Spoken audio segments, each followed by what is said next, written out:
You guys know who the GOAT is, don't you? Who? I'm the GOAT. I'm the goat. I'm the goat. Hey, stop eating stuff, Bob. Bad. Hey, everybody. I'm Mike. Bob. I'm Tim. And this is a Board Game Rundown. Welcome back to Whiskey Wednesday, our first stream of 2026. Nice to get a little bit of a break, but also nice to be back live. I am so glad to be back. The break was great, but I am so glad to be back. Me too. I was so thirsty. I have all this whiskey building up, and I needed a reason to drink it. So, huzzah. Yeah. Oh. Huzzah, indeed. Building up on whiskey is not something that happens to me during the holiday time, but I'm glad it does for you, Bob. Hi, Trevor, on the other side of the world. Yeah, what up? Good to see you. Man, I am like seriously way excited to be back. I know, like, now don't get us wrong. We've been doing some other content, but it's just that the Wednesdays have fallen on two tough days. Had they not been on Christmas Eve and New Year's Eve, respectively. Honestly, if they were on Christmas Day and New Year's Day, I would have been It'd been a lot easier. Yeah, I'd have been doing a show. Better. Yeah, I would have done New Year's Day and Christmas Day. But yeah, the eves definitely a lot trickier. Like I was sort of stressing about it for a couple days, and we sort of talked about it. And then when we all sort of unanimously agreed that like, we don't have to do this, I was kind of like a weight sort of lifted off the shoulders. I'll say that. I agree. And I mean, I'm glad that we were willing to at least try really hard, but also fantastic that we were able to take a break. So yeah. It was nice for sure. Hopefully, go on. Hopefully everybody had a good Christmas, a great New Year's, and maybe you got some games, played some games. I've got like a nice little positive shout out, a little feel good. This is why we need to support independent publishers, guys. I'm gonna just tell you this right now. So over the Christmas holidays, right? Christmas and New Year's, I took Panda Royale over to my in-laws, my wife's sister's house and brother-in-law. And we played Panda Royale. They loved it. Now, my sister-in-law is a teacher at an elementary school. And she's like, oh, this would be really good for the students because it's a lot of math, and things like that. And it's just fun ways to get kids, trick kids into doing math, right? Counting up all them dice. So she emailed Last Night Games, right? I think it's Last Night Games is the publisher for the designers of Panda Royale. And she said, hey, I'm a teacher. Do you have any, like just seeing if you had a copy you'd like to donate to my classroom? They're like, sure. And they said, we have 2 ding and dent ones. And they sent her 2 copies so that more kids could all play at the same time. Nice. And like, it was like immediate. Like she said, they responded super fast to her email. There was no, like, it was just like, yep, we've got 2. What's your address? And I love that. I think that's so freaking cool. I just absolutely love it. Very cool. It's a great game anyways, right? And this is a tiny, like it's just brothers, right? I think that is this company. And so the fact that, they give that up to do that, amazing. I just think it's amazing. Just to kind of expand on Tim. So it is Last Night Games, co-founded by Nathan and Jake Jenne, Jenne, to publish games that they've designed together. So hats off to them. It's awesome. Yeah. So I don't even think I told you guys about that story yet, but I was, Karen emailed, like she sent me a text the other day, like earlier this week, and was like, you won't believe what happened. And she was so excited. I was like, that is awesome. So that's cool. I just wanted to make sure we gave them a little shout out and just say, hey man, this is why you support them, because there's good people behind these games. Good absolutely. On their hills. Yeah. Very cool. So that was kind of my thing, I guess, that I had to share. I feel like we should just We should just reach out to those guys at some point and try to get them on the show now. Oh, dude, no doubt. No doubt. Especially Right? now that we've sung their praises. No, I'm just Yeah. but I mean, we're already And fans, right? yeah, I mean, relating this back to our topic for the night, I don't want to speak for everybody, but Panda Royale is absolutely in my top 100 games of all time. I'm pretty sure it's in mine. Now I've got to bring up my list real quick and look. Let's see. Wow. Let's see. Oh, Doesn't yep, even it's know. there. It's there. I figured it would be. It's there.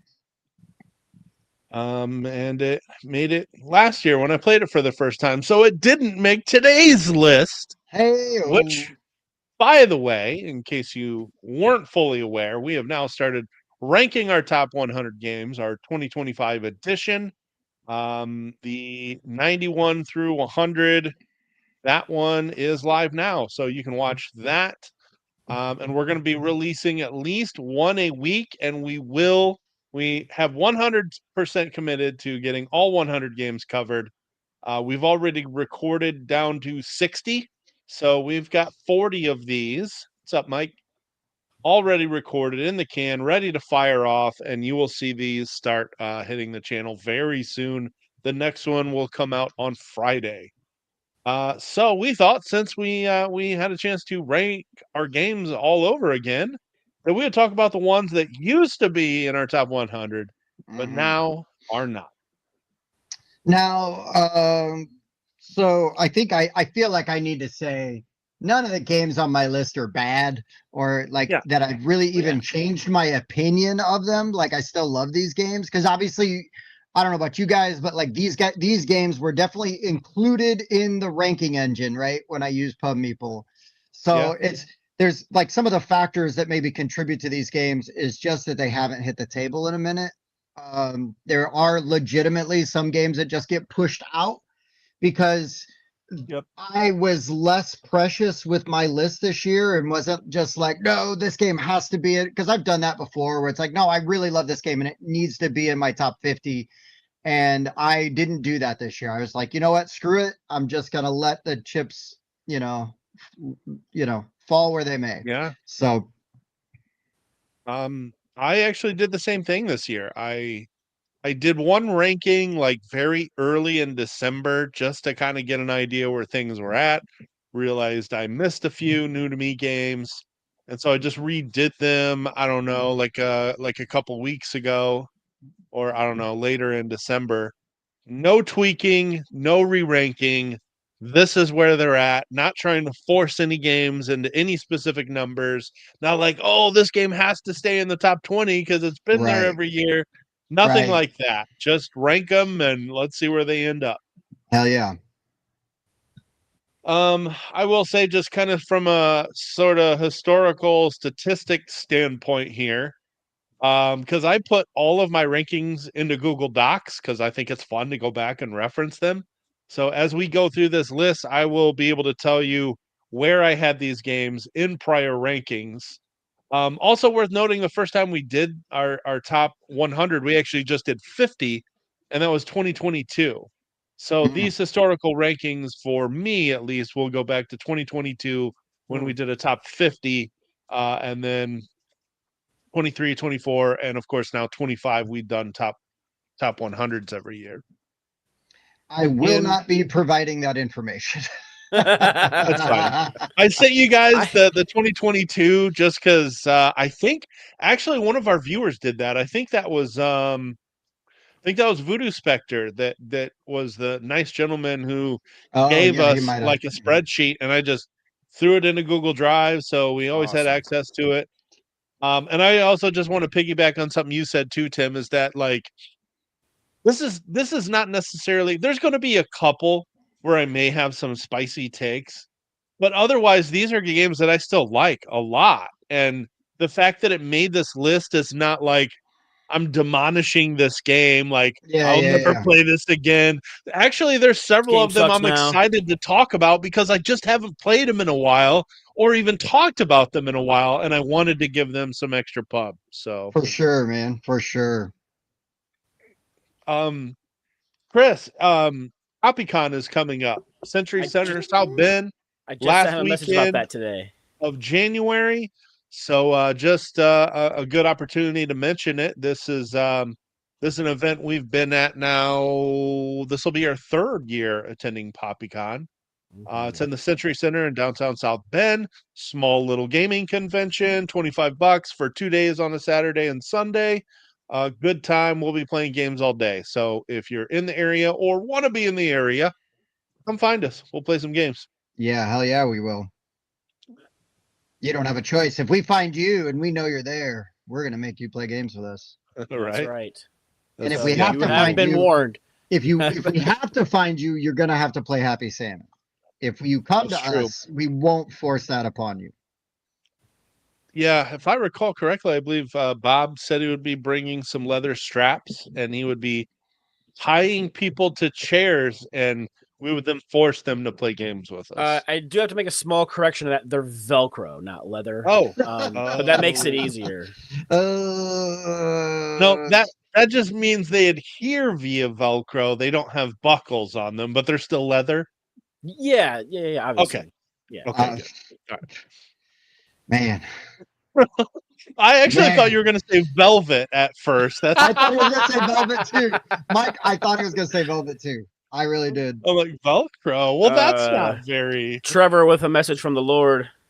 Yes. Yes, thank you. Please make sure that we do, in fact, like the video. If you do like it, please like it. Yeah, and hopefully you guys are enjoying the top 100 that's coming out. It's always a lot of fun doing those at the end of the year. I always get a Yeah. kick out of kind of seeing where games end up. And it was fun putting this together and seeing the games that no longer made that list. This was a good list suggestion. Dave has seen the buy list. Suggestion, He Mike. knows what's up. Oh man. Yeah. What What but is yeah, the- this list was Mike's idea, so give him credit for that.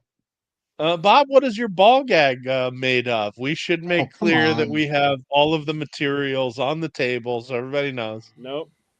That is a come and find out. Oh, okay. Yeah. Oh, You have to please. try to guess. You have to try to guess via the taste. Listen, Board Game Rundown does not condone. Oh wait, I got a banner for that. I mean, well, and also, Oh boy. yeah, Yes. we Accurate. got to get rid of that apostrophe though. But but hopefully it's size adjustable. It's not a one size fits all. Hopefully it's a Velcro strap in the back of the head. I do have a rather large head, so hopefully you can accommodate. All right. Well, hopefully we don't Thanks, lose our sponsor. So that before we get into our list, why don't we just go to that? Because you guys are killing me over here. Yeah, let's do that. Okay. Get your games noticed with help from Lawhorn Design. Eye-catching backdrops, banners, table covers, signage, and much, much more. All shipped directly to you or your next big show. Fast, reliable rush orders are always available to keep you prepared and professional. Contact Lawhorn Design today for all your creative marketing, branding, website, and event display needs. Yep. Last time we went on a tangent like that, we lost a bunch of subs. I don't blame that. But one of the cool things about our, Lawhorn Design is that it's like, a smaller company. It's like family owned. It's not this like large conglomeration of mega corporations owned, and yet it's still like professional. You get stuff done. It's quick, made in USA. So it's awesome. All the good things. All facts. That I can't confirm nor deny this one day. Oh, Rossi. And here Tim thought that was going to cleanse the palate. Oh, Rossi got us. Here we go. Well, the good thing is that those straps are branded. So, you get them with your slogan, your safe word, whatever you need. Oh, here we go. Here's some good info along with the topic. Says that El Dorado, Jaipur, and Aquatica fell out of his top 100. Okay. I love Jaipur. I don't think I've ever actually put it in my top 100, but I still love that game. I start playing on BGA again, actually. Yeah, I have a funny. Well, I wouldn't say funny, but there's a story for that game for me. Unfortunately, I haven't played it. Oh, Which one? Jepper. I should also probably clarify. He said Quest for El Dorado, not El Dorado, which are actually That's two a. entirely I different games. was gonna say it's a different game. Yeah. I don't think I played any of those games on that list. Wow, Tim. I have not played Aquatica. I Aquatica thought sounds I familiar. would like Quest for El Dorado a lot more than I did Reiner Knizia, racing, deck building. Like that just automatically should just be a win for me, but I just didn't find that there was enough variance in the cards. I really want to get an expansion for it, but I have second edition and I'm waiting. They're doing like a box that has all of the previously released expansions instead of trying to pick them all off one at a time. So I'm kind of waiting Oh, on that. sure.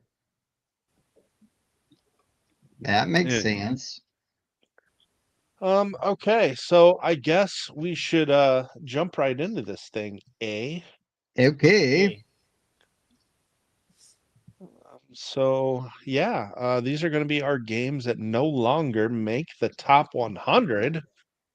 And as usual, we'll start with Bob. Fortunately, he doesn't have to flash his hands 7, 8, 9 times. He only has to do it once. watch our top 100. There you go. Yeah, watch the top 100. You know what we're talking about. Yeah. Number 10.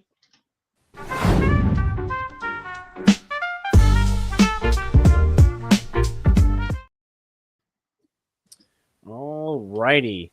So my number 10, I think Tim is probably happy about this one. Of all the games on my list, is probably the one he's happiest about. But Sniper Elite fell out of my top 100. I'm not sure if it's just because I haven't played it as much. And all these other new games come out, and then I get hyped for them, and you want to play them more. It could be that you've come to your senses. No, I definitely would not go that far. But I really enjoyed Sniper Elite. Like I know Tim didn't care for it much, even though I thought he had one of the cooler like Germans with the dogs and whatnot, and doing those patrols. But like I felt like when we played it, there were some good tension moments where, I was doing the hidden movement and I was doing the pulling the chips out of the bag. Some of the abilities of the many were a little underwhelming. I think it was Dan's character that was supposed to be able to use my bag to shoot me or something like that, and it didn't really function as well as he had hoped it would. But it still provided that good like cat and mouse feeling where I was trying to move and complete objectives and then make it to another objective without them being able to find me. But yeah, unfortunately, it just fell out of the top 100. So I mean, so my issues with this game are kind of like your issues with games that aren't Letters from Whitechapel. You know what I mean? Like you hold it to that standard, right? And so for me, all this had that made it different than any other 1v many hidden movement is the bag building aspect. And only one player is utilizing that. So that's not exciting if you're not the sniper. Like it's bleh to me. If everybody was contributing to that bag, like if we're adding misses and things like that, that might feel different. Yeah. And also like, I mean, you said it. I had probably the coolest character, the dude with the dogs, right? And he was fine, but the rules were clunky. I don't know. It just didn't feel very intuitive. Like the elevation rules are jacked up, and like hard to decipher. I don't know. I just found myself really frustrated like the whole time we were playing, and it just wasn't worth the effort. Again, also, oh wow, it's really fun to watch Bob play with, the bag building part, and here I am just run of the mill 1v many.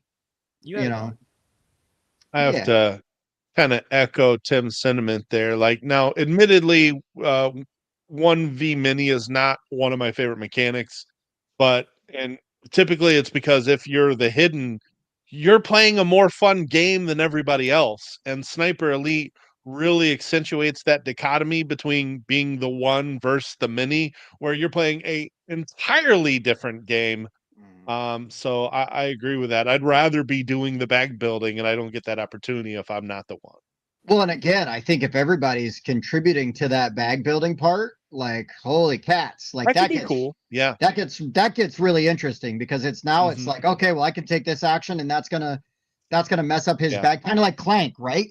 Like, oh, I'm gonna try to get all of you Make them guys put have Clank in. yeah, you guys have so many cubes like in that pile. I need to make that dragon draw happen. I need to give you Clank. You know, like that interaction there, like that accelerates, right? That elevates your enjoyment and your interaction, and it's not just watching one person, Yeah. utilize the cool, unique element of the game. And for those who do like all the stat numbers and whatnot, I do have that Sniper Elite made it as high as my 21 at one point in time. I think that was the year it came out. Yeah. And I was super hype on it because I love a lot of World War II stuff too. So having that flavor also helped for me. Yeah. No, I mean, well, and based on a cool IP too. Yeah. A couple comments I was going to react to. Cubitos is one of my all-time favorite games, and I played that before Quest for El Dorado. So, yeah, that definitely stacked up against one of my favorites and paled in comparison. Yeah, that's and tough. Pablo says doesn't like to play games if they're not played right, and then realized he was thinking about Project Elite, which I know Bob did mention in his top 100. Water top 100. Nice. All right, Tim, what you got? All right, so this game is a game that I do love and I would play anytime anybody wanted to, but it's fallen out just because it hasn't gotten played in a while, and it's too bad because it's also beautiful, and that is Mask of the Red Death. I think it's a great game. I love the puzzle aspect of it. I love sort of, peeking at those cards and moving around the room and trying to plan. And again, the whole vibe of this game is great. I love it. I love playing it. I love it. It looks great on the table. But yeah, it hasn't seen the table probably in a year and a half, 2 years. And there's just been other games that are now taking up my headspace, right? So they're getting more attention. So much space in there. That's right, man. Oh, wow. I never realized Vecna was in this game. No, this is way better than any of that trash. So. Oh. And Tell us how you really feel, Tim. So I'm the only one that got the grandfather clock reference there. No, I got the reference. It's dog shit. It's all. I didn't hate season 5 like a lot of people made me believe I should. I haven't seen the last season, so spoilers to a big one, please. It's sort of like Game of Thrones for me. After season 3, I was like, okay, this is a waste. Tim, I bet September 9th, 2023 was probably the last time you played Mask of the Red Death over here. Oh, could be. I don't know, just a guess. Maybe. All right. My number 10. So this is a prime example of this is a game I like. I just haven't been able to play it in a while. So I'm going to talk about Mission Control Critical Orbit. This debuted on my list the year it came out because we did some content for it.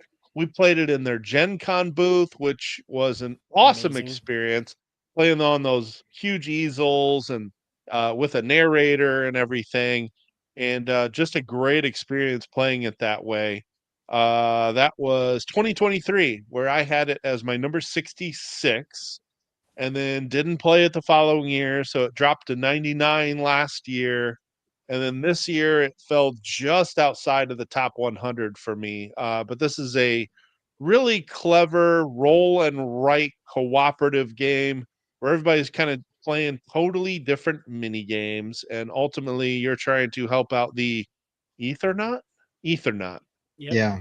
They're the person rolling the dice, and everybody's going to talk about which dice they need, and they're playing all these fun little mini games while we're trying to help the Ethernaut get back on the ship as they are running out of oxygen, and you have to do all of this within 20 minutes. Such a fun game. I will say, however, I believe, yes, you can put AI or dummies in for other players, but it otherwise really needs to be played at 4, and that can be tricky sometimes. So I don't know about you, Bob, but what I am hearing is that Donnie has been smoking Mike on BGA, and so this is So Mike's much. way. This is Mike's Mike's like, retaliation. I hear that in there too. What's Yeah, up, okay. Jason? Just making sure. Just making sure. Hey, what up? Donnie Sorry to knows I out love you. him. Sorry to out you, Mike. But yeah, again, this is just one that I thought like I wanted to give it some publicity because I haven't talked about it in a little while. It, I tried to do this in order of like which games fell the farthest, which ones I had the highest ranked. So we're gonna get higher and higher on my previous top 100s as we go. But Yeah, I would love to play Mission Control again, though. so you say that, and my list is in order of like furthest away from 100 to closest. Like my literal number one is 101.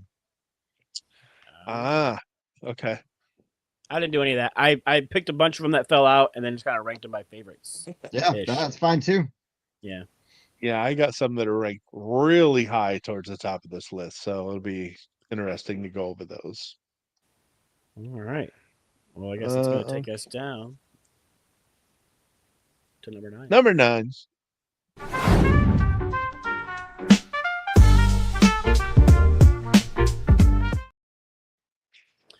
Alrighty, so for my number 9, I was trying to pick between this one or the game that it was constantly compared to when they both came out. Both these games made it into my top 20 at one point in time, but they have technically both fallen out. But I'm going to pick Lost Ruins of Arnak. Oh, wow. I used to love That's me a lot. big one. It is a big one. I used to play the crap out of this guy. I really do enjoy it, but I just haven't played it lately, and I haven't had a chance to play the expansions, which I guess I played one of the expansions and it was okay. I want more. Yeah, just it kind of just barely fell out. I think it fell to 135. It was in my rankings. It fell to 135 this year. So I have had this one as high as 11. Yeah. And it's been in my top 20 every year we've done rankings, but this is the first year it fell out of my top 20. I still love this game, but yeah, it's been a while since I've played the physical copy too. I've been playing on BGA, but that's it. Gotcha. Man, that's a big one. Yeah, that is a big one. I say it's not games that's like, oh, I don't like this game anymore. It's just you know, like you said, your headspace kind of gets filled with all these other new ones, and when you don't play a game for so long, sometimes it's just hard to, stay attached to it. So yep, agreed. I mean, that's definitely the case with my number 9. It was definitely, I think it was in my top 40 at one point in time. But this game is, unfortunately it's group dependent and we haven't played it in ages. And that is Escape from Aliens in Outer Space. Yeah. This is a great, almost party game. It's technically like you're on teams, but you don't know who's on your team, which is amazing. And I love so much about this game, but it's a little bit of a teach, and you got to make sure people are playing it right, and actually like understand the rules clearly, like as they're moving around, because they can mess it up. And everything's hidden, so yeah. Yeah, so there are some like this game can get jacked up pretty easily if somebody's going, and doing it wrong. But I don't care. It's worth it to me because the game's super fun. But sometimes things like that, it's like, well, maybe it's not the first game I grab, this time. But I still love this game. I was kind of surprised it was out of my top, out of my top 100 even. But there it is. Yep. Yeah, it's a fun one. It's more of that hidden movement. It is, yeah. I like it. I like that mechanic. Top 10 hidden movement games no longer in your top 100? Dude. Done. Okay, let's talk about one of my all-time favorite deduction games. And I'm talking about Alchemist. Man, I love this game actually. And the issue though is that the longer you go without playing it, it's like you have to relearn the deduction part. Like I know how the game plays. Like it's a basic worker placement game or action selection. It's kind of a hybrid. That part's really simple and the actions make sense, but like remembering how the deduction works is the hardest part. And you really, I mean, it can be very brain burny, and you're really heavily focusing on this aspect of the game. And if you don't know it quite right, you really can't play it very well. This barely missed my top 50 when we did it in 2022, and then it fell to 71 in 2023. 2024, it officially fell out of my top 100, and it's not going to get back in there again unless I play it. It's just, unfortunately, I don't know if or when I'll ever play this again, but yet it's a game I feel like I can't get rid of. Like, this is not something I'm going to sell off, trade off. Yeah, like, I love this game. I'm not just going to get rid of it. But it's not going to get into the top 100 because I'm probably not going to play it again. Well. Yeah, it'd be nice to, but with so I many will other say games.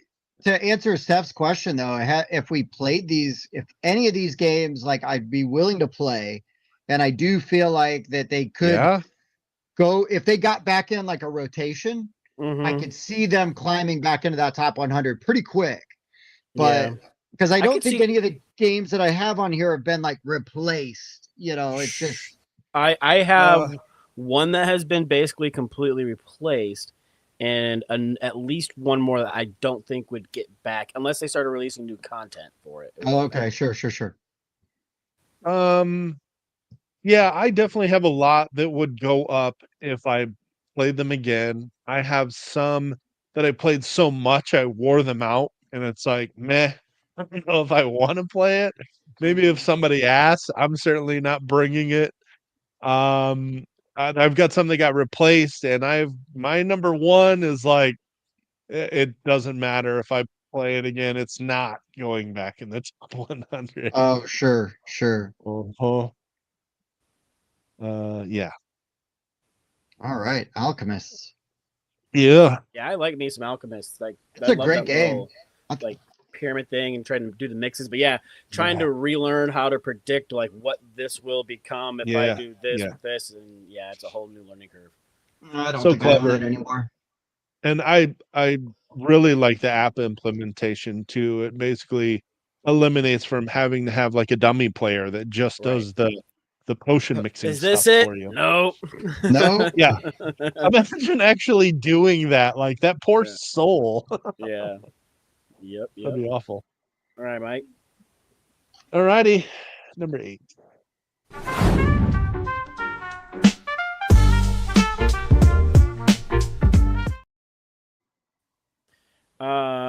Not a bad idea. Games I should get rid of, but I just can't. I just can't quit you. Yeah, we'll just call it a sentimental top 10. I'm putting that in the Google Docs. That's a good one. Yep. Nice. All right.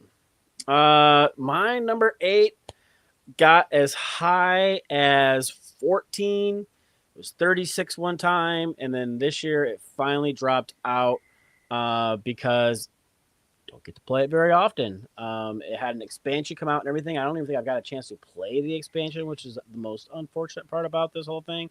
But Beyond the Sun, I enjoy the crap out of this game.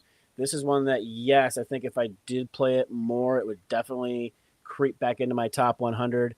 It barely fell out. Do I have it in here? I thought I had it in my most current list. I'm perusing, but I don't see it. But there it is, 112. So it barely fell out this year, and I just really enjoy this game. That Dennis Chan is like the only game he's done, but it's basically Tech Tree the game, and I love me some Tech Trees, and just the colonizing the planets and the asymmetrical players that you get to be. It's really enjoyable. Just haven't played it since it came out, really, and it unfortunately suffers from that problem. for me right now. Oh man, that's tough. The one time I played this game, I thought it was great. I was really impressed with it. But yeah, I mean, oh gosh, these lists they're almost sad. You know, they're I like know. It's like I feel rip. You know. yeah I feel like This this level of nostalgia and sorrow. Like Mhm. We should be I playing some still Sarah love McLaughlin you. in the background or something. Yeah, I mean, he's you mentioned the designer. He's now got this Beyond the Horizon, which is kind of a re-implementation of this. I thought this game was really good, but it felt samey after a while. And you would think a game that's got all these different evolving techs that you can choose wouldn't get that way, but I just didn't see much variance between them. Because I played it several times on BGA Yeah. after That's what we I was gonna say. You reviewed played a it bunch and on played it, and I'm BGA. like, man, all these cards are kind of just different versions of the same sort of stuff. I do wonder if the expansion would give this one a little more legs. It's a good game, but I think the replayability suffers for me. sure. All right. Well, my number 8 is a game that we used to play so much, so much. This was kind of a go-to party game, and I would be shocked if this isn't still in Bob's top 100. I don't think you've talked about it yet, but man, Blank Slate used to get a lot of play, A man. lot of play. And I still think it's a great game. The replayability is there 100%. But now I've just been pulled into other, for lack of a better, party games. Yeah. You know, like and that's counting, like the Flip Sevens and things like that. Green team wins. Yeah, yeah. And if somebody was like, "Hey, I want to play Blank Slate," I'm 100% like, "Yep, I'm in." This one would have. Oh, go on. I would say this one would have qualified for me. I have had it as high as 44, and it did technically fall out of my top 100. Oh, it did. Okay. Not on my list for today, but yeah, Sure. It fell out just a little bit, but it did. Yeah, it's a great game. I still love it. But yeah, it is a fantastic game. Mm-hmm. Yeah, it is a lot of fun. What's that 2-player version called? Not 2-player, teams. No, well, it's a 2-player challenges. I think it's called Blank Slate Challenges. That's right. Yeah, yeah. I have that. I have not had a chance to play it yet. I thought we played that once. I don't think we did.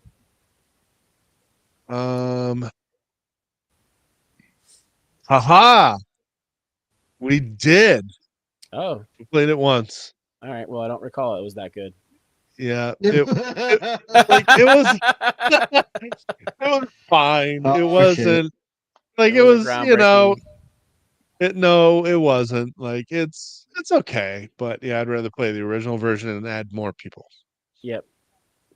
I've definitely played this with a bunch of people who have all really enjoyed it. So, all right. My number 8 classic game here that just really requires the right group. And shortly after I started gaming with you guys, I traded this to Tim. We're talking about Cosmic Encounter. That trade was this for Underwater Cities. Yep. Yeah. Which was a great trade because that game still makes my top 100 and this one doesn't. Hey, I'm glad because it's getting played. It'd be collecting dust on my shelf, and not because it's a bad game, but I wasn't getting it played. So I'm glad that you are loving it. No, I love Cosmic Encounter too. I used to rank this game super high. I mean, it was 49 on our 2022 list, and that's not as hot. Like earlier into my gaming, I would have had this like top 20. I really, really loved what this game did, and with the right group, you can just really have a blast with this game. And the backstabbing, it went to 55 and 23, 85 and 2024. And then I still put it in my list to rank this year because it was one I really used to love and it fell to 111. So it's still not even far from my top 100, even though I haven't played it for years. But Cosmic Encounter is my number 8. Man. Damn. I know this one. This is the one where like the feelings kick in. Like I know you're saying now, like, man, remember when I used to play that one a lot and loved it? Do you Oh, remember? it's only going to get more difficult for me as we go. I'm just telling you, man. It's only going to get more difficult. So some interesting comments here. Get the 4-player blank slate, add the extra cards. Die says blank slate has made a comeback. Nice. Okay. Hey, right on. I'm glad that the Maybe I'll take it to Rossies. PoppyCon and we'll get it played. Yeah. Yeah, Chris, we were all a fan of alibis. For me, it fixed the downtime that you get in code names. As somebody's trying to think of the perfect clue, everybody does it simultaneously, which I think was a major plus for me. I'm glad that Chris liked it because I thought that game was really good. Yeah. So I'm glad to hear other people that I like to play games with like that because that means that I've got a better chance of getting it played again. So, and I would think Cosmic is tough at 3. Realistically, you need 5 to get the best experience out of it, in my opinion. at least, right? Yeah, 5 plus. Man, that's weird, Chris, because when we played alibis, I don't think we ever missed. We got it every single time. Yeah. I don't think we ever failed. Bob has failed, but that's a Bob problem. We're just better at it. That's what it That's is. true. That's true. Don't worry, Bob. You'll get better. Nice. Let your hate flow through you. Yeah. All right, I got one that Tim will enjoy for my number 7.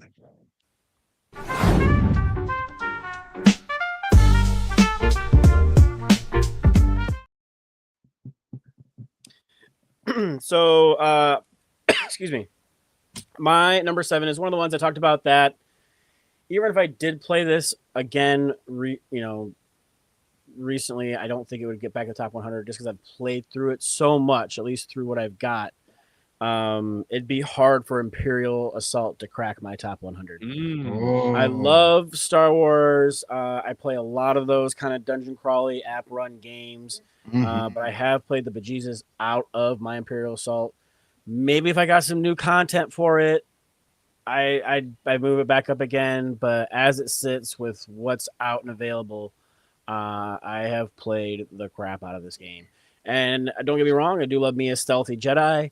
I do love me the little quick shot smuggler. There's a lot to like about this game. There's just a lot of other newer games that kind of do similar things slightly better. I wouldn't mind seeing some sort of a revamp of the Star Wars dungeon crawl experience. But yeah, this got as high as 47 for me. You enjoyed Descent a lot more than this one, right? I do. Oh yeah, he does. Especially 3rd edition. Yeah, the 3rd edition, correct. Not to out you, but I'm just it's still in my top 100. Watch it to figure out where, but it does still make it. Yeah, for sure. All right. Good golly, Miss Molly. This one makes me sad. This was one of my first loves. This was my first Stonemaier game, Euphoria. I know that this is on a top 100 list. I won't spoil anything. I still absolutely love this game, but since I got the Kickstarter expansion, so how long ago that was, I haven't played it. So it's been ages since I have touched this game.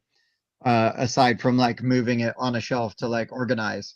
And it made me really sad to see it there. And I'm like, oh, and this was one that it was should I bump it back up? Because I think it's great. And then I was looking and it's well, first of all, what would I move out? What am I playing now? That's there that I would move out. And then also, hey, I don't really want to do that. I want to really have this list be true. And so, man, it was tough. It was really tough to see it down there. I love Euphoria. Yeah. Yep. Jason's still a fan. He should be. It's good. Got my mind blown with this idea here: a Rogue One Vader hallway scene, like Outrun the Bear for Imperial Salt expansion. Oh, dude. Yeah. Okay. That's awesome. Pablo. I'd be back in. Just when I thought I was out. Nice.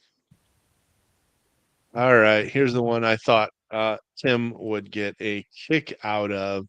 This never cracked my top 50, but this is ranked super high for a lot of gamers out there. I'm talking about Darwin's Journey. What? The year this came out, 2023, I had this as high as 53. It slipped to 77 last year. I haven't played it since 2023. Created away my copy. Didn't even include it when I ranked games this year. So they do have a pretty good implementation on BGA, and I just felt like there was a lot I had to relearn. And it is really tight, especially like money, and you need money to do a lot of things, especially if somebody's in a spot that you want to go to, you have to pay them money to go to their Thank you. spot. Thank you. Thank you. And yeah, there can just be a lot of not getting to do what you want to do, and it becomes pretty tight and can be fairly unforgiving. Even if you're following the Beagle, the worker placement aspect can be unforgiving. And so as far as like heavy-ish games go, this was one I haven't wanted to try and relearn, and so I just moved on from my copy. Listen, I don't mind if games are tight and you get blocked. I think that that's interesting. But when it is a 2+ hour game and there aren't very many alternatives, you don't have a lot of options, and like one bad turn, two bad turns can sink you. It's hell. So that's my knock on Darwin's Journey. Justin, you too, buddy. Hey, Yeah, Justin's got to be happy. They got Jim Harbaugh or John Harbaugh fired, so he should be sitting pretty good. But long time right. no talk, man. Good to see you. Yeah. Yeah, I think the presentation on this game is gorgeous. I really like the theme. And there's a lot of aspects to this game that I really enjoy. But I think it just became a game that I'd rather just play somebody else's copy. So I Some traded games it are for just Feed the too. Kraken, which I still haven't played. So Oh, whatever. I've played, and that's fantastic. I know. That is fantastic. Feed the Kraken was out of print when I made that trade. It's not anymore, but I'm still not mad about it. I can't think of a scenario where I would have got Darwin to the table. So I want to play your Feed the Kraken, man. It's a good time. let's do it. Let's Pretty sure feed I that still have Kraken. mine Darwin. So Shout out if you to really the want to play Houston crew. What Yeah, Darwin's that's the other Journey? thing too. Yeah. When a game's on BGA and you have a friend that has a copy, it makes it a lot easier to get rid of the game. A lot easier. Mhm. Yeah. All right, let's move on to our number 6.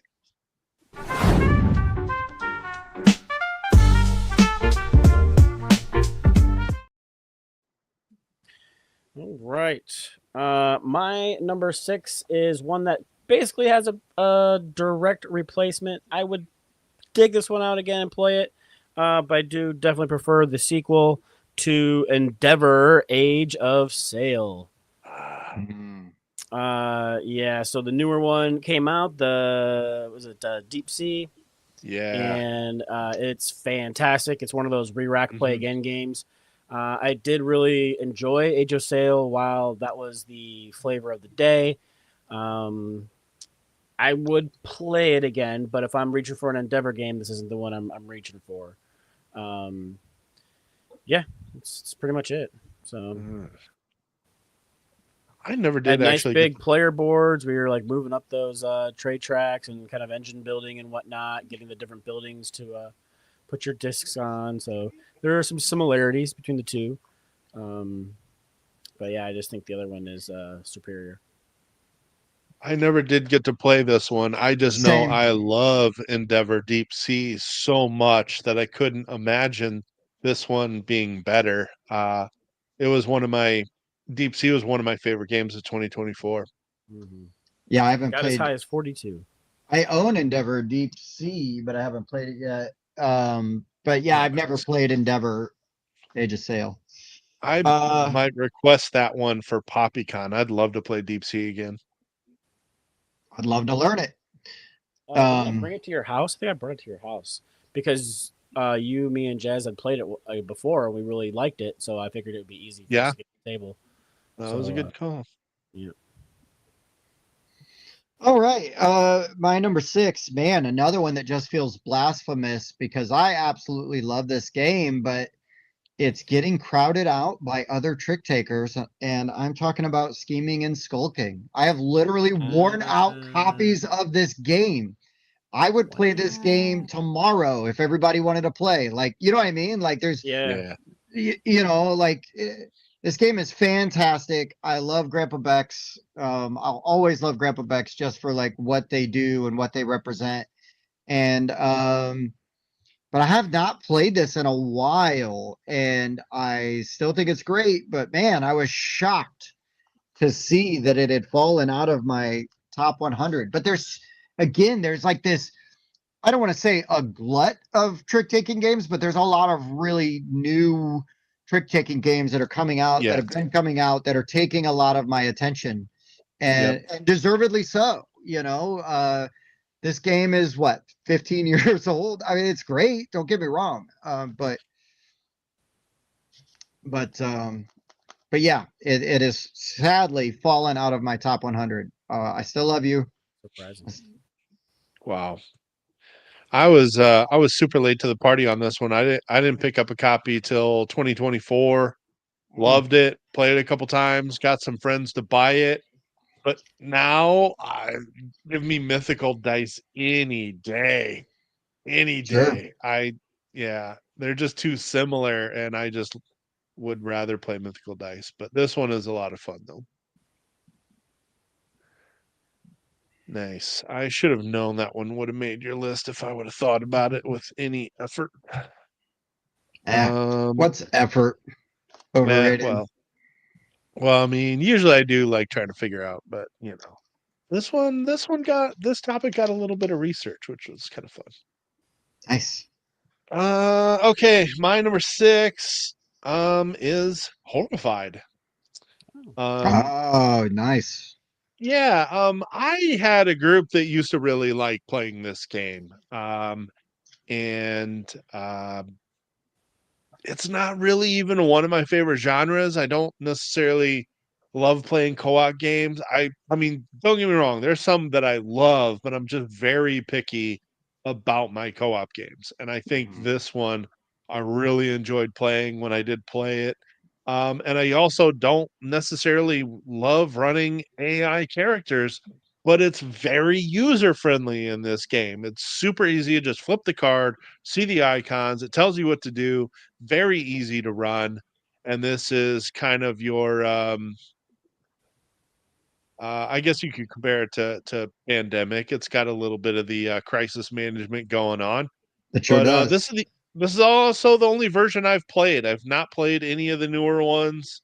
I still have this one in my collection because I would still play it. But I had this one as high as in 2022. This was number 47 for me. Slipped to 68 and 23, and has not been my top 100 since 2024. But I think this game is still very good. I still love the mini games and combining them to create a unique experience each time. Mhm. But yeah, I think if somebody would have to request it for me to get this one out, or I would definitely ask to play one of the newer versions if I saw it.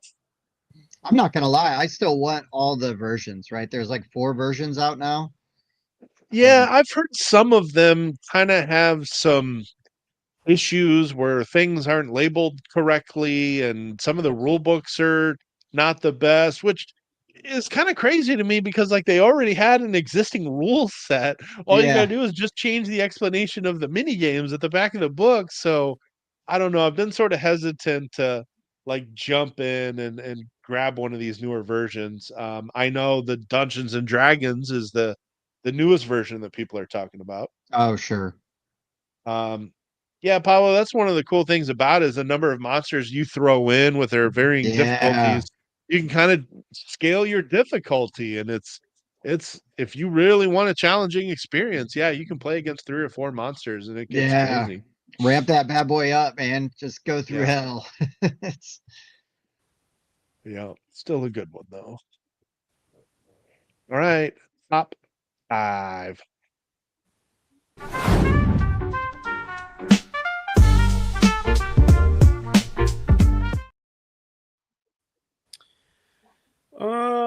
My number 5. I'm not sure. I mean, I guess I haven't played it in a while. It'd be a good reason for it to fall out. And it seems what happened with most of these other ones. As high as 39, Gaia Project comes in at my number Mm. 5. This is one of those games where it just kind of is not very good at 2 players, just because there's like that trading mechanisms and stuff where you want like more people taking actions around you so that you can get more activations. Yep. When you're just dealing with 2 people, it's a little lackluster. And usually when I'm getting 3 and 4 people together to play games, this isn't the one that hits the table. Right. Yeah. I definitely think this is better than Terra Mystica. It is. But still, and like I said, more plays of this, it probably would get its way back into my top 100. I Sure. like the tech little pyramid things or tracks, I guess they would be. I love all the crazy asymmetrical alien species that you can be. It just fell out because it doesn't get played. I really did that is a enjoy the good one. 30% of a game that I did get to play as is. Yeah, that's the other thing too. There's a lot to set up. It's really long. You have to explain some asymmetric powers, which aren't too complicated, but if you got new players, it's a long experience. Well, I mean, it's more kind of funny because my brother-in-law who was, I believe it was his suggestion to play the thing. Then part of the way through was like, well, I need to go to bed. Can we just say we're done? Everybody just say, can we just feel like you're good? Is that how that ended? Oh That wait, is, no. You hit his time. You hit his cutoff time. That's right. yeah. Which He was is getting ready to turn into a pumpkin. So, yeah. Which you know what? He's always been consistent. He's got a hard out at 11 o'clock. It doesn't matter what percentage of a game you have played. You're no, done sir. at 11 o'clock. Yeah. Yes, sir. Yes, sir. Been there, done that. He is consistent. But yeah, you guys know what I'm talking about when I said. Oh yeah. Oh yeah. Agree with Uh, the take though, Bob. This is better than Terra Mystica. I played the mess out of Terra Chris. Mystica and online. I finally actually sold my copy of Indie Spiel last year because Gaia is better. And for me, I'd rather play Clans of Caledonia than both of them. So this one is completely taking a back seat for me. Wow. Wow. All right. Ironically, my number 5 is not my number 1 because my number 5 is Just One. Just One's a great game. It's still a great game. I'd play it tonight. You know what I mean? If we were playing games tonight, I'd play it. I'd have a great time doing it. I'd play it with glee. It's like it's a game that I started like at one point I even started keeping in my car because you just never knew like, oh, hey, well, this is like an easy one to play with like people you don't know, or you can teach people really easily. And I think it's a fantastic game. It just has not seen the light of day in ages. So I'm guessing that's for Token. Well, I mean, it could be a reference to Michael Phelps in the Olympics. No. Tim, I had this as my number 2. I'm right there with you. Oh, I right ranked on. this as high as 30 in 2022. So I'm gonna swap mine out. But yeah, it didn't even make my top 100 last year, let alone this year. I didn't even put it in the rankings, but it's still a great game. It's a great game. It's just not getting any time, no table time. Yeah. Still a fantastic gateway game. Oh yeah, hell yeah. When I'm teaching new players, it's like a great one to get people in. The player interaction's great. You get good stories, the tension of the reveal, you know, it does all those things really well. It does them just right, but it's just other games getting attention now. It's a good one. All right, I'm going to move everything else up, and I'll put my replacement right here. There's just so many card shedding games now that Scout has fallen out of my top 100. Yep. There's just, I think this was one of the first ones, besides Uno as a kid and all that. Besides that, this was like the first kind of modern card shedding game I had played. And it's a good one, but now there's tons of card shedding games that just keep coming out, especially last year, the year of the card game. But Scout's a good one. I had it as high as 59 in 2023. I'd still play it anytime, any day. But it's not one. The difference I think now is that I used to take this every time I went to go play games. Now I don't even really throw it in the bag anymore. Sure. I mean, it's great. Scout's great. Yeah. I had it as high as 24. This would have qualified for my list too, but I didn't pick it. Yeah, I know Tim's a big fan of the theme. I love the theme. It's probably number 3 of my top 10 themes of all time.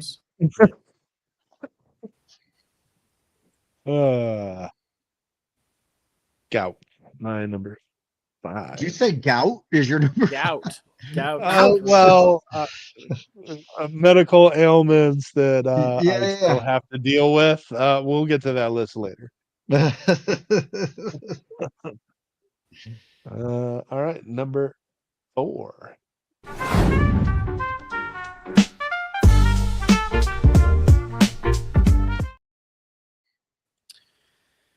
Oh, my number 4 is probably the game on my list that will make Tim the happiest.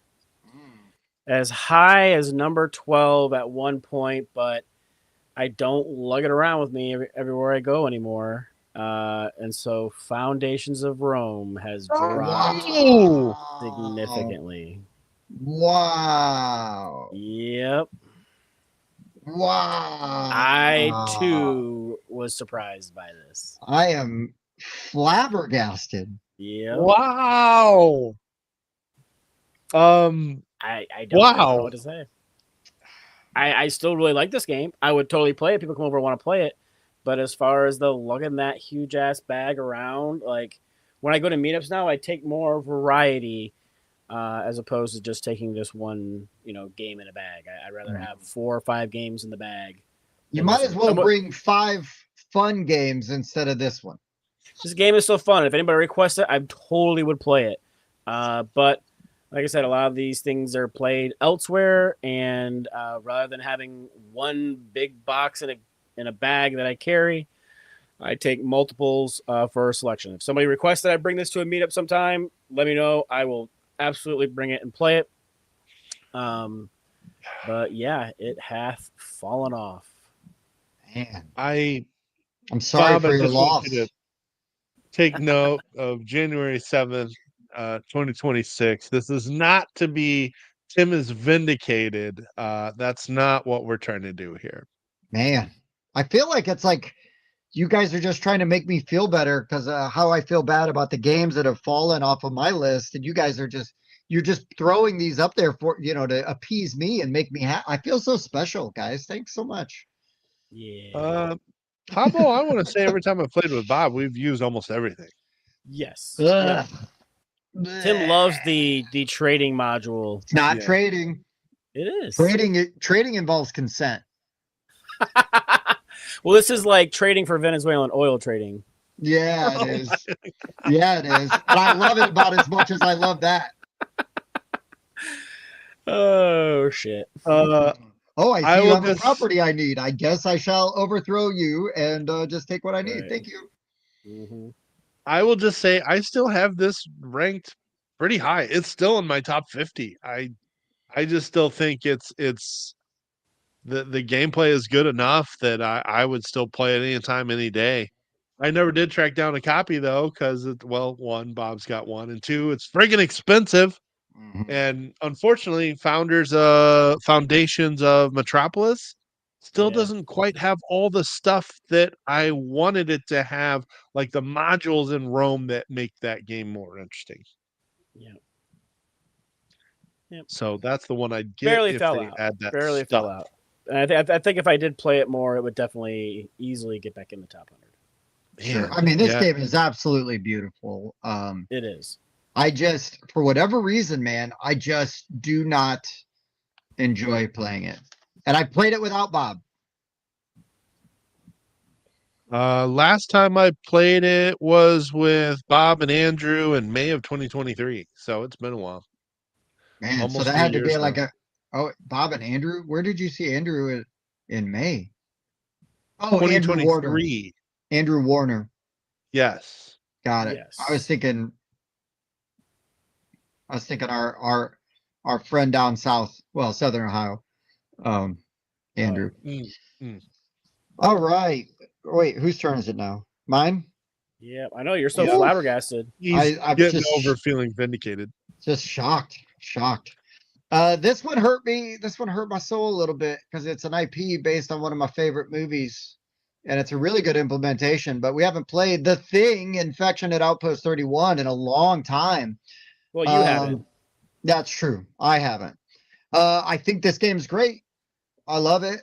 It's super fun. It's not perfect. It's got its flaws, but if you would have asked me like on the street, like without doing the list, I'd be like, oh yeah, that's definitely a top 100, maybe even a top 50 game for me. Yet here we are. It's it's out of there now, and I will say like I'd rather play probably Unfathomable. Like if we're gonna play Yeah. sort of a hidden trader style game, and I think that Stay Away is kind of a hidden gem, but nobody knows what that is, and like only 3 people have it, including myself. But yeah, this is just kind of fallen off to the side because we just haven't tabled it. I haven't tabled it in quite a while. I'll never get rid of my copy. I love it. Um, I will always want to have it. But yeah, such is life. Yeah. To me, it's just super hard to be the thing like while you're playing, but then it's also super easy to win because there's a lot of conditions at the end that make it easy for the thing to win.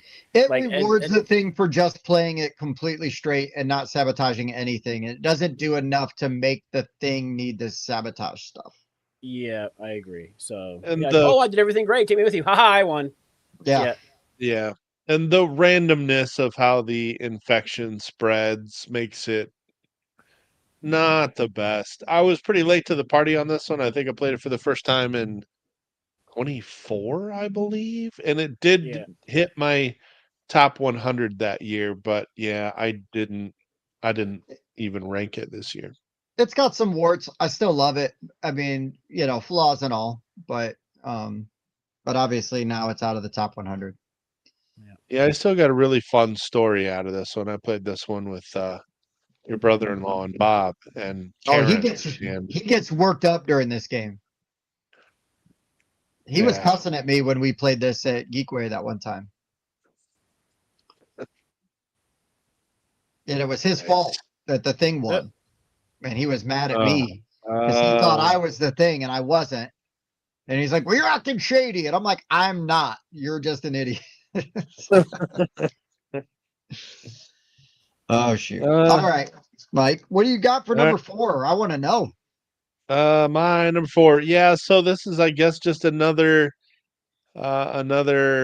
example of there's just been a ton of good card games that have come out.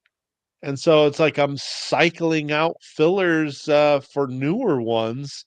And so I haven't played Marvel Remix in a long time. Oh, wow. Yeah. Yeah. I had this as high as number 41 in 2023. But there's just a lot of other fillers that are going to occupy my bag space over this one. But still a very good game. The best version of Fantasy Realms, the best art, the easiest way to score. That is, what version is this? Oh, they're just sleeved. Okay, sort of threw me off. But yeah, great filler. I've gotten people to buy this game just from playing it a couple times with them. But yeah, the newer fillers have occupied my time and bag. I mean, that is the theme of this episode, it feels like. Yeah, exactly. Cult of the New, right here in the flesh. Look at that. Yep. Man. Yeah, that is true, Pablo. However, the scoring is so much easier on Remix. To me, Yeah, even with the app, Fantasy Realms scoring gets fiddly when you are scoring the wilds. Like I always felt like I had to relearn that every time I opened that box, and it would confuse me at times. So and Remix, the scoring is a lot lower. Like Fantasy Realms, you can score, 300-400 sometimes, whereas Remix typically is like in the hundreds. So it's easier to score, and I don't think it needs the app as a result. agreed. Agreed. I've never had to use the app for the scoring. Yeah, this exactly, Trevor. New games come out. And then the other stuff just gets shoved for me back up here on top of the shelf. And then if it sits there for too long, it goes over there in the trade closet. Mm. Does it ever come out of the closet? Asking for a friend, Bob? Yeah. No, This is a safe space, buddy. well, only if getting attacked by Vecna. Oh God. That way he can't use that against me. That show sucks. Okay. Is it time to go to number 3? Dude, I was waiting to use that one. You just opened the door right for me. Number 3.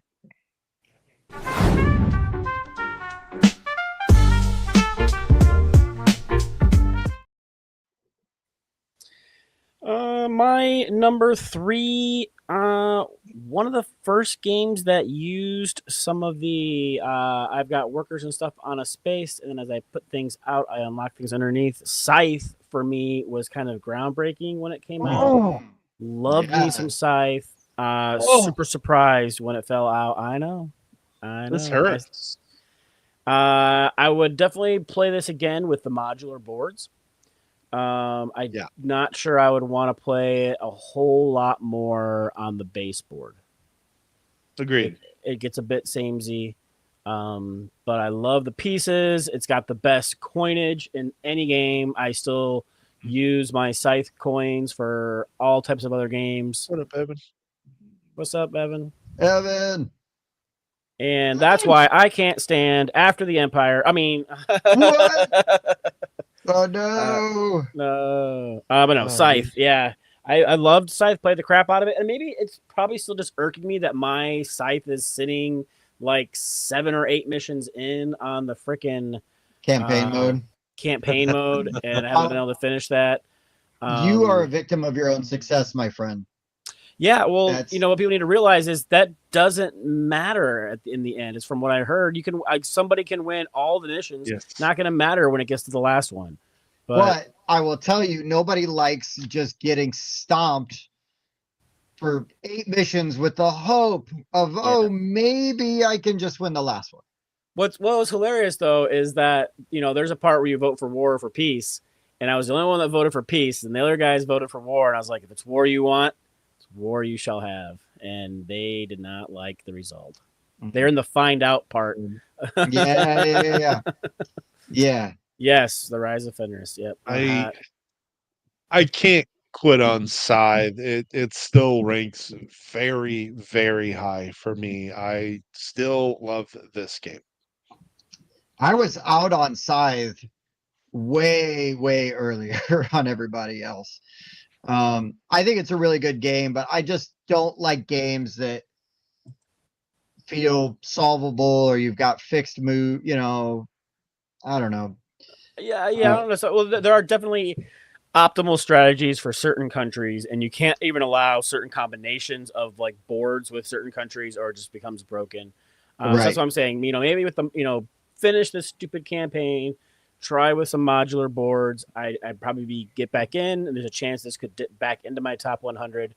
Um, but yeah, as it sits right now, I'm looking. I'm trying to look to see if I see where it might have fallen. I'm not sure it made the top 135. It has not fallen very far for me yet. Nope, I'm not seeing it. Can't ever tell you where it would have fallen. I ranked 160 games and it's not in there. That surprises me. I would imagine that it would at least be somewhere in there, but it didn't make it. Wow. 160 I put in. Womp womp. Womp womp. I don't even think I ranked Scythe this year. I usually do. Yeah. Because like in the hope that, like the love will come back. Yeah. Yeah, it was ranked 14th, ranked 46th. And then this year it fell off. It's one of my most played games that's like not a quick filler game. So I think that gives it staying power in my rankings. I'm not gonna lie, guys. I don't even want to mention my number 3. I'm so sad that it's not in my top 100. Because I think this game is so good, but I have not played it in a long time. But man, I miss Dice Forge. Oh. I think this game is so good. I genuinely love this game. I love the replayability. I love all the things you can do with, like swapping out the different, stacks of cards. So you've got different monsters you're going against. The expansions give you some interesting options. There's just viable strategies that, like you can chase down other strategies, which are interesting and fun.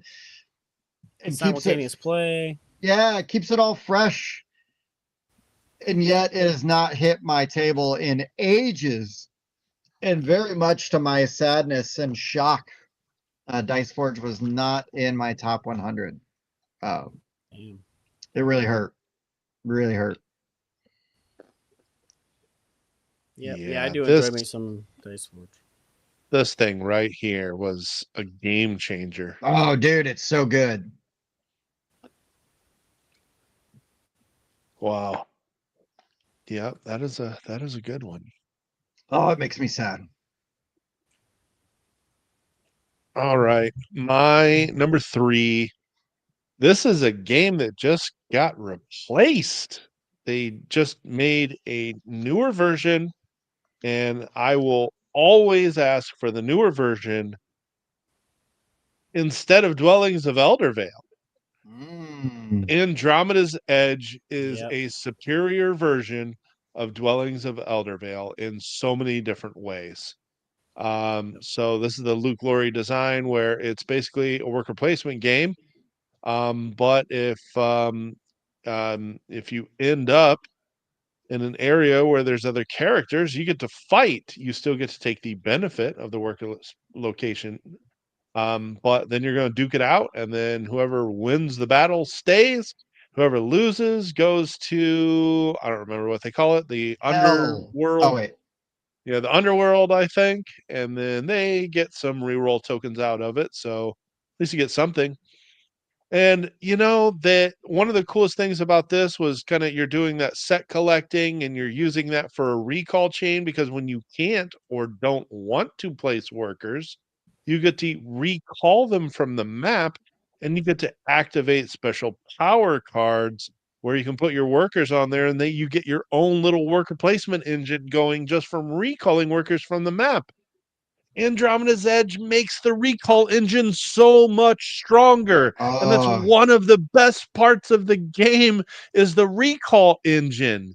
You can activate multiple cards on a turn. The cards that you're buying, you don't just see the top card of the deck. You can see multiple cards from that deck. So you have more options to buy from when you buy cards. Man, I thought Dwellings of Eldervale was and still is a great game, but they just changed the theme, improved some things that makes the game better, and Andromeda's Edge is the better version.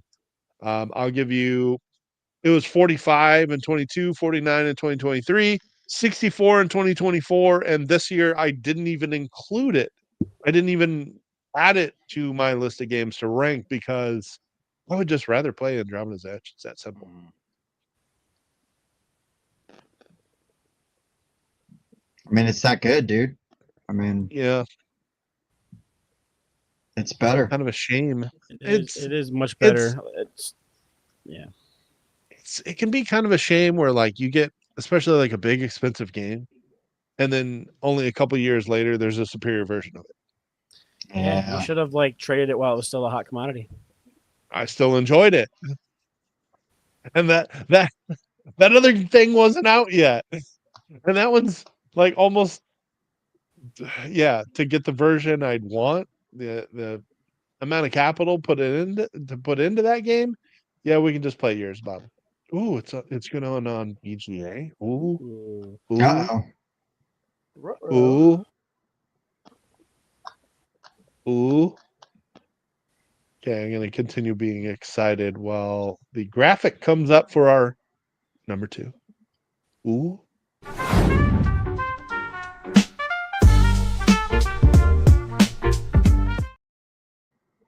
All right. Oh, yeah, knew that. I'm looking. So for number 2, sometimes you need to be between 2 castles of Mad King Lear. Oh, ouch. Yep. This one fell to 102. Got as high as 43. I think it's still the superior version of either of the 2 games that blends together. I would definitely play this again, and it could easily poke back into that top 100 considering how close it is. I love that as you're building these 2 castles, you only get to score your lowest once. You can't just like ignore one. You gotta work on both of them. There's some really unique stuff to this. I would definitely like to play more of it. It just sadly fell out. I mean, this game is definitely still in my top 100. I'll just, without spoiling anything, I'll leave it there. But it's definitely in my top 100. Man, I really do like this game. But I get it. You're not playing it. The one I'm going to talk about in a second it's the same thing, man. It's like, oh, I love this game, but yeah. So yeah, my number 2, and I know Mike really loves this game, and I have everything for this game, and I've only ever played the base game of Role Player from Thunderworks. It really hurts because I think this is a fantastic game. I love Thunderworks just as a company. They put out a lot of stuff that I really enjoy. And like Mike and I talk about. Bob, have you played Role Player yet? I think maybe once. It was fine, but like I said, I need to play with that expansion with the monsters. Like I want to build this character. I want to do something with it. Oh, sure. Yeah. That didn't even bother me. I thought that game was so good even without it because I loved all of the dice mitigation and manipulation, and like I wish actually making D&D characters was as much fun as it was making that character in Role Player. It's really good. It's a really good game, and it shocked me that it was. Frankly, I'm offended. I'm disgusted with myself that it's not in my top 100. I think it's a great game. You should be. Yeah. You should be. I've played this one a lot, and I still have a friend that requests this one all the time.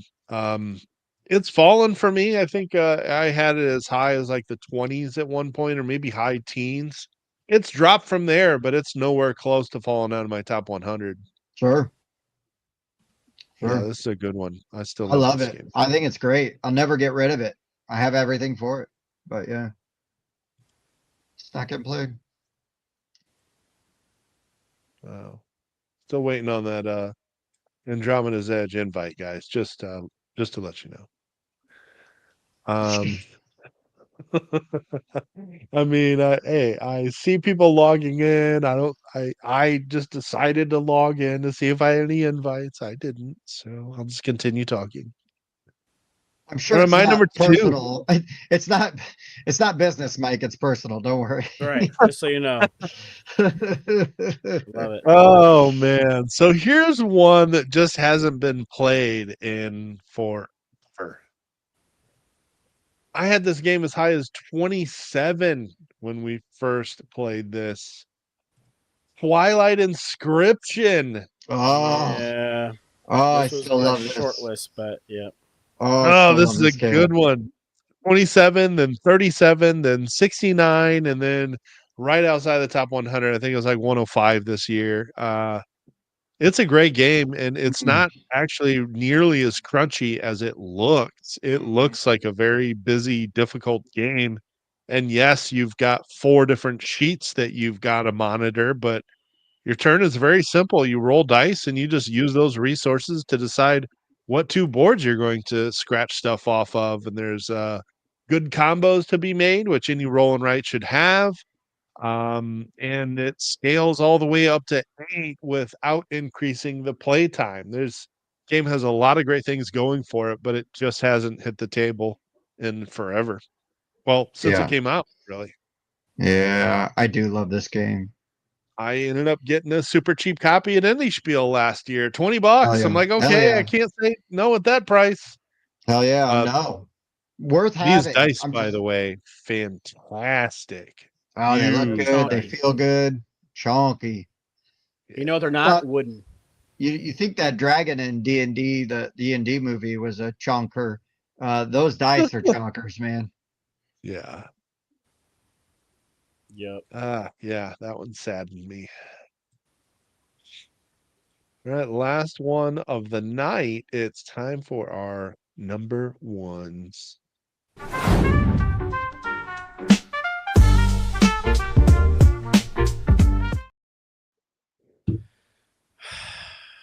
I was very saddened by this one. This is the one that makes me the most sad because I've played it so much, I've hyped it so much, I've talked to so many, I've taught it to so many people. Always goes over well. And I don't know, it's because we played it so much on BGG that my pen quit working. We played it so much on BGG, your pen stopped working. No, I've been taking notes with my old school because I had to dig out my old rundown notebook that I used to use on set, and so that's where I've got a lot of my numbers from. And my pen was in there. I was like, "Oh, sweet!" And it worked for a while, but it has ceased to exist. It has snuffed it. After us, yeah. No. After us, yeah. No. What? Yeah.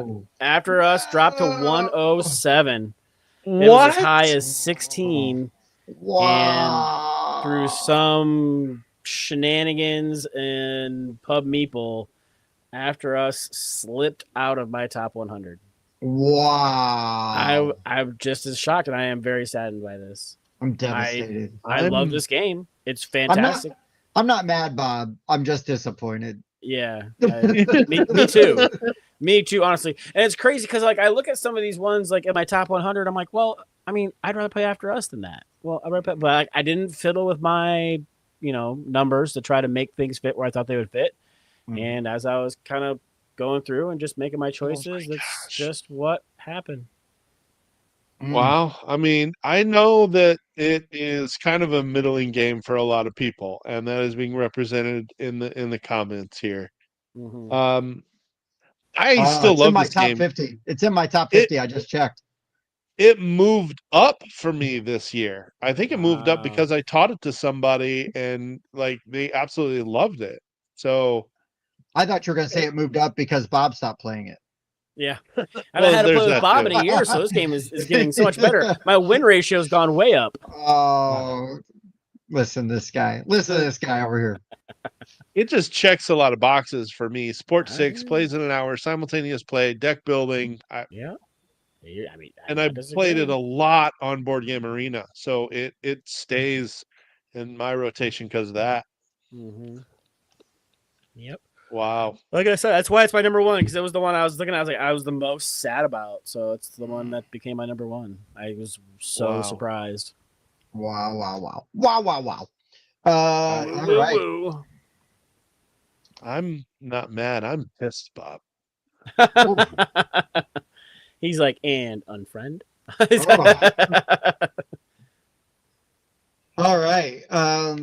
Yes, Chris. I hear you, Chris. On BGA, it's it's nice because it does all the Fantastic. fiddly for you. Mm-hmm. So it is definitely a really good way to play. I don't care. I'll play it. I'll play it either way, anyway. Whatever. I love it. Golly. Yeah. So, It went gosh, way I over hate me. my 101, and this made me sad because I do love this game and I've got a beautiful version of it. But Ra, I know Mike won't care as much, Yeah. but I love Ra. I've Wow. had great times playing Ra. I think it's super fun, especially if you get a group that's kind of into it, and you get the chant going. Rah. Ra. Yeah. I like the bidding mechanism in it, swapping out. You spend that Your bid bid tile for the other tile. You're not just Yeah. bidding on what's on the board. You're bidding on taking that shitty or good tile, whatever it's up there. Yes. And I find that dynamic really interesting. And, it just, I think the game is super fun, but Wow. shockingly, it has fallen so far. Because last year it was in my top 50, I'm sure of it. And so now that it is 101, I guess really it's just a compliment to all the games that actually did make the cut. So Jason over here has been championing this roll and write version. I really want to try it. yeah, I need to try it too. Man. Bring it to PoppyCon, Jason. More importantly, just come to PoppyCon, Jason. Yeah, there you go. Ooh, and I've already hit join. Yes. Oh boy. Yeah. Now Mike's checked out. Mike's pissing and moaning about not getting an invite. Oh golly, it'd be real nice if somebody would send old Mike, poor old Mike over here, just an invite. I'd really love to play this game. Only somebody would. You were just like a step away from getting the violin out, and a little salt shaker. So you look like, oh, I'm just pulling it outside. Hat in hand, please. Yeah. I would like some board games, please. Somebody play on top of his games for the poor. Just a crumb of an invite, please. Yeah, Mike's over here back to the mines. Like he's a Make-A-Wish kid just to get that invite. Well, hey, Doopy over here flaunting how he's a reviewing member because he jumped through all these hoops to make that happen. Actually, he said he had no idea how. No, he's flaunting okay. This one fell the farthest, and that is why it is my number one. This is an 8-player game that sucks at higher player counts, and it made me so upset at how horrible this game was at higher player counts compared to lower that I just I've almost sworn this game off. I'm talking about Long Shot the Dice game. I love racing games. I love betting on racing games. I love roll and rights. And I first started playing this game and I was playing it at like 2, 3, and 4 players. Loved it. I like some of the combo actions that you can get. And also the fact that in this game you can buy a horse, but that's not necessarily how you win. It's betting on the horses that get you to win. And I actually like that you use your existing supply of money. It's not like games where you just place a bet and there's no risk. You're actually spending money that you've gained in the game to place those bets. It's great at lower player counts. The problem is when you play it at higher player counts, what is supposed to be a simultaneous game becomes it's simultaneous based on the actions that people take. Because you got to wait for people to do the horse movement. So if people start using the thing that moves a horse back or moves a horse forward, you have to wait, and then you have to start with the person that rolled the die, and you got to go around the table. Are you moving horse? Are you moving horses? Are you moving horses? Are you moving horses? You got to wait for everyone to decide if they're going to move a horse before you can actually do your action, because that can totally change what you're going to do on your turn. When you only have 2 or 3 other people, that problem still exists, that there's a lot of that back and forth at the end of the race that becomes a bit predictable, but at least you're not waiting for 7 different people to decide if they're going to perform that action. That really kind of ruined this game at higher player counts for me. I would actively avoid this game at higher player counts and only play it at like 4, maybe 5 or less. I never enjoyed this game. I'm sorry that it has lost some of its shine for you. I mean, I thought it was fine, but I never was like asking to play this game, or anything. So, I like betting games and gambling games, and I don't know. I just feel like there's been a bunch that do it better, but that's just my opinion. Yeah, I jumped on that train when it came out. I enjoyed it, but I guess I never played it at the super high player counts. Like I think the most I played it at was like 4, maybe 5, and it was good. But like, yeah, it was on my short list as well as games that I fell out. 15 plays. I had this ranked at 17 in 2022. I really, really enjoyed this when I first started playing it, and I just became frustrated with it's not technically simultaneous when you get to the end of the race and people are moving horses back and forth, and it just becomes predictable. Sure. I don't know. I don't know what my problem was with this. It's been a long time since I played it, but I think it didn't flow like maybe I was hoping it would. It's a little clunky. I already liked Ready Set Bet, and so like going to play that, I'm looking for like a comp, right? Like, oh, so this is going to be like that, and it didn't. For me, it didn't even get close to as fun as that game had gotten, So, but I mean, it is what it is. I had played this one before Ready Set Bet, and then Ready Set Bet completely replaced it. Oh, for sure, I could see that. Yeah, I could see that. Yeah. But I mean, Evan, you're always a winner in my book. Evan, is he fishing for compliments? Oh, he did win. He wasn't fishing for compliments. He just asked if he won. Yeah, you won. You won Mike's copy of Long Shot the Dice Game. Wow, we've moved up, or at least I have. We used to give away my copy of Dwellings. Yeah, well, now it sounds like you'll actually get rid of it, so that's not as much fun. Right. So we got to pick a different thing.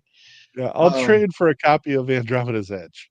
No, we'll trade you for a signed copy of After the Empire. Evan, he's going to provide that. No, I'm just trying. I'm just throwing things out there. See what happens. All right. Well, we should. After the Empire. Hey, did I get mine signed? I don't remember. Signed by Laird. He's a Laird, like I am. All right. We need to run these down. Run these down again, because that's kind of like what we do, right? Yep. All right. My number 10, Sniper Elite. Number 9. What? Sorry, nothing. You were just your first outburst of excitement. You can continue. Yeah. Number 9, Lost Ruins of Arnak. Number 8, Beyond the Sun. Number 7, Imperial Assault. Number 6, Endeavor Age of Sail. Number 5, Gaia Project. Number 4, Foundations of Rome. Number 3, Scythe. Number 2, Between Two Castles of Mad King Ludwig. And number 1, With a Tear, After Us. Man. Wow. Oh, some of these hurt. I feel like it's a punishment to have to say mine again. Number 10, Mask of the Red Death. Number 9, Escape from the Aliens in Outer Space. Number 8, Blank Slate. Number 7, Euphoria. Number 6, Skull King, or Scheming and Skulking. Number 5, Just One. Number 4, The Thing, Infection at Outpost 31. Number 3, Dice Forge. Number 2, Role Player. And number 1, hurts my heart, man. Hurts my heart. This list hurt more than I thought. More than I thought it would. May the emotions continue. My number 10, Mission Control Critical Orbit. Number 9, Alchemist.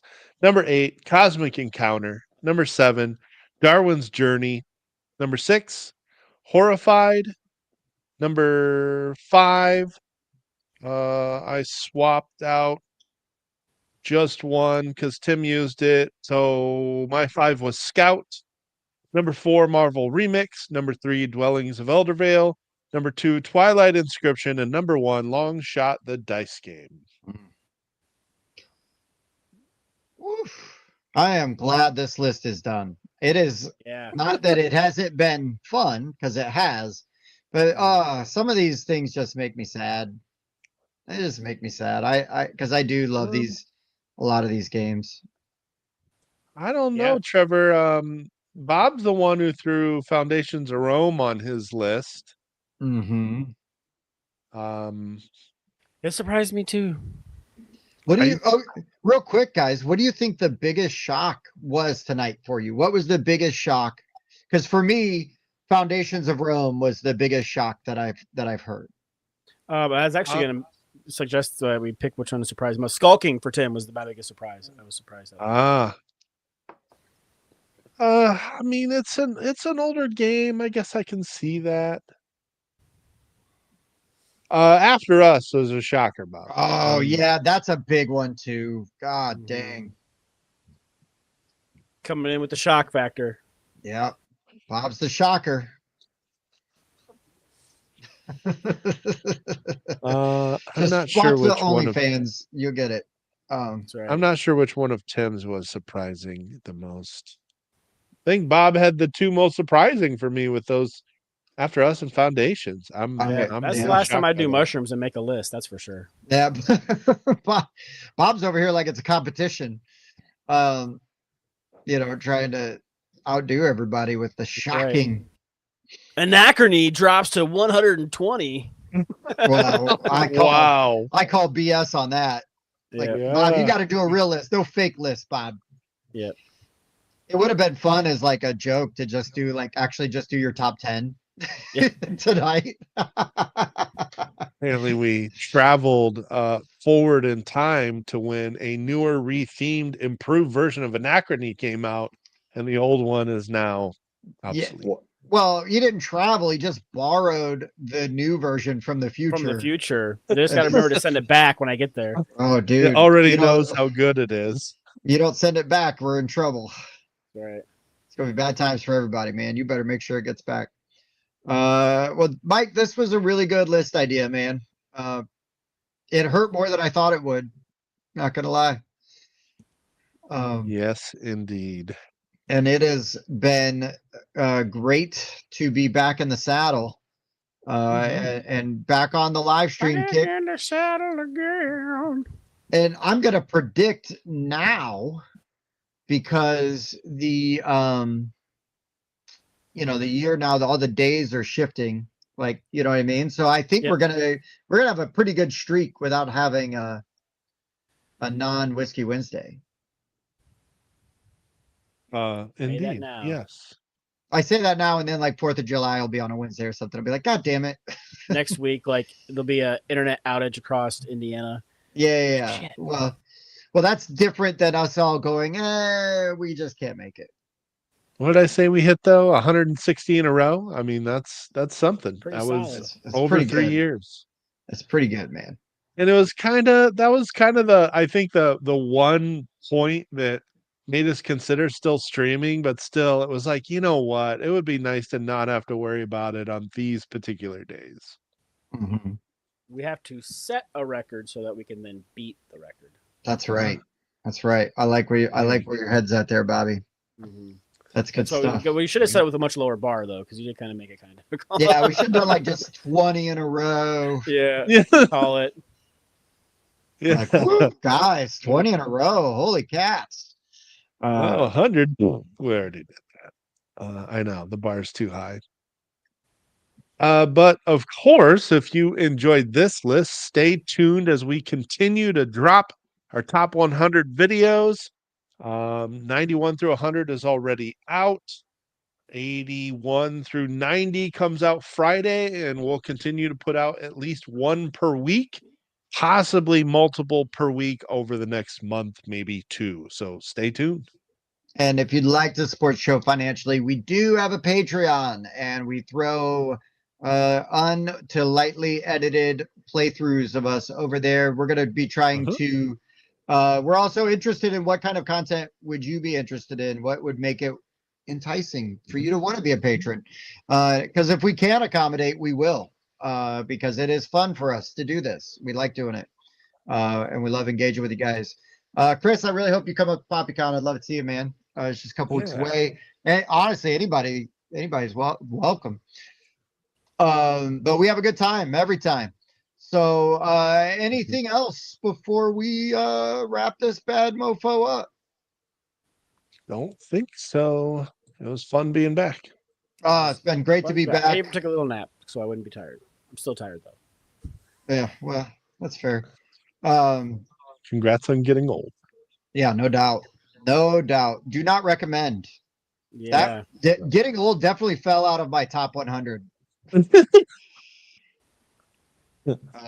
But anyways, it's been great hanging out with you guys. Everybody in the chat, thank you so much. Everybody that's watching at a later date. Yep. Thanks for hanging out. Thanks for hanging out. For the board game rundown, I've been Tim. Bob. Mike. We'll see you next time. See ya. Do you like to party? I do like to party.